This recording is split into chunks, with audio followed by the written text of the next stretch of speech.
Jeremy Hambley, the quartering, has spent a decade building a brand on being the common sense guy who hates censorship.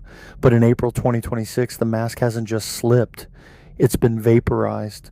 Between getting absolutely dismantled by Kino Casino, getting publicly corrected by the CEO of Rumble, snitching that would make a hall monitor blush, Jeremy is currently in the middle of a world record crash out.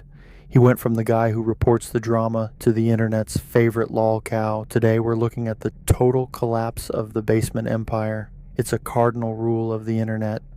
Don't pick a fight with people who have nothing to lose. Jeremy ignored this. He decided to go to war with Kino Casino, the epicenter of internet blood sports. Suddenly, Kino's auxiliary channels were getting hit with manual flags. The guy who built a career screaming about the YouTube overlords was now reportedly whispering in those same lords' ears to get his bullies banned. The irony is so thick you could spread it on a cracker. Jeremy didn't just lose the argument, he lost the moral high ground he's been standing on since 2014. If the Kino drama was the wound, Rumble CEO Chris Pavlovsky was the salt. For years, Jeremy acted like he was the co-owner of Rumble. He bragged about guaranteed contracts and uncancelable status. But after Jeremy tried to pull rank during this meltdown, Pavlovsky stepped in with a public reality check. There is no special treatment. The fallout, the revenue panic, without the guaranteed millions he hinted at, Jeremy's aggressive push for coffee brand coffee started looking less like a business and more like a desperate attempt to pay the mortgage on the basement. Critics are pointing out that Jeremy has officially entered Lolcow territory. He's doing 4-hour cope streams where he stares at the camera looking like he hasn't seen a treadmill or a barber in the current decade.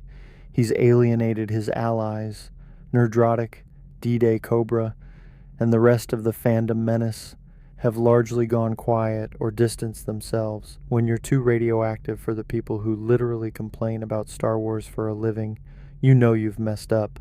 He's become the very thing he used to mock, a sensitive, thin-skinned creator who uses the report button as his primary weapon. Jeremy Hambley is currently a man without a country. The mainstream hates him, the blood sorts crowd is laughing at him, and his anti-woke peers are backing away slowly. Is this the end of the quartering, or will he just keep brewing coffee and screaming into the void of his basement until the last sub leaves?